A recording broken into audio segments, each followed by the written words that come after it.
Mallareddy party మారబోతున్నాడు, party మారే అవకాశాలు ఉన్నాయని వచ్చినటువంటి కొన్ని వార్తల నేపథ్యంలో మొన్న కేటీఆర్ పుట్టినరోజు రోజు మల్లారెడ్డి ఏమన్నాడు బోయినపల్లిలో, పార్టీ మారే ప్రసక్తే లేదు, నా ప్రాణం ఉన్నంత వరకు ఇందులోనే ఉంటాను అన్నాడు.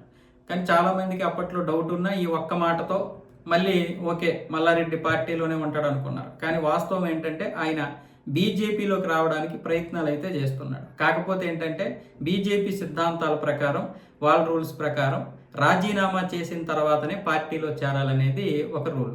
ఇప్పుడు దీనికి మల్లారెడ్డి ఓకే చెప్పినా ఆయన అల్లుడు మర్రి రాజశేఖర్ రెడ్డి మాత్రం వెనకడుగు వేస్తున్నాడు. మల్కాజ్గిరి, మేడ్చల్ లాంటి నియోజకవర్గాల్లో 4-5 లక్షల మంది ఓటర్లు ఉంటారు. ఇంతమందితో మళ్ళీ ఇప్పుడు ఎలక్షన్లకు వెళ్ళాలంటే చాలా ఖర్చు పెట్టాల్సి ఉంటుంది. ఆ ఖర్చులు ఇంత పెట్టి మళ్ళీ ఒకవేళ గెలవకపోతే పరిస్థితి ఏంటి? అందుకోసమని ఇప్పుడు మర్రి రాజశేఖర్ రెడ్డి ఆలోచిస్తున్నట్లుగా మల్లారెడ్డి చెప్తున్నాడు. ఒకవేళ ఇద్దరు రాజీనామా చేస్తే మళ్ళీ మాకు అయితే ఇక్కడ రాజీనామా చేసి మేము పార్టీలో చేరితే రాబోయేటటువంటి ఎన్నికల్లో మాకు 2-3 టికెట్లు అడుగుతున్నారు మళ్ళీ.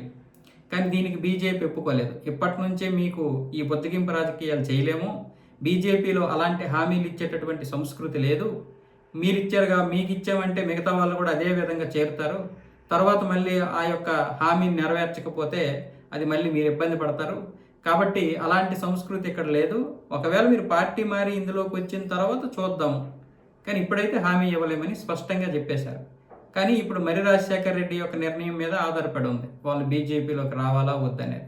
కానీ ఇక్కడ చాలామంది ఇప్పుడు ఇప్పుడు ధర్మేంద్ర ప్రధాన్ రాజీనామా చేశాడు కదా, ఆ విషయంలో కూడా తటపటే ఇస్తున్నారు.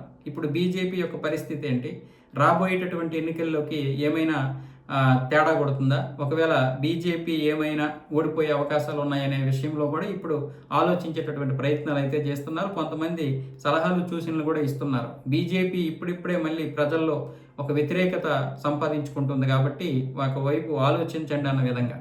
కానీ వాస్తవంగా చెప్పాలంటే దేశ రాజకీయాల్లోనైనా రాష్ట్ర రాజకీయాల్లోనైనా ధర్మేంద్ర ప్రధాని యొక్క ఈ యొక్క రాజీనామా అనేది ఎక్కడ పెద్దగా ప్రభావం పడదు. కాకపోతే మీరు త్వరలోనే అన్నీ చూస్తారు.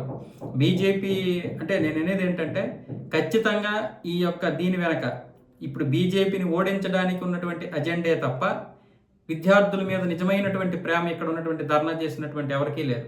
అయితే విద్యార్థులకి జరిగింది అన్యాయమే, ఆ అన్యాయానికి న్యాయం జరిగింది. కానీ ఇక్కడ దేశాన్ని అన్యాయం చేసేటటువంటి శక్తులు కూడా వస్తున్నాయి కాబట్టి ఖచ్చితంగా బీజేపీకి ఇదేం పెద్ద ఎఫెక్ట్ ఏం పడదు.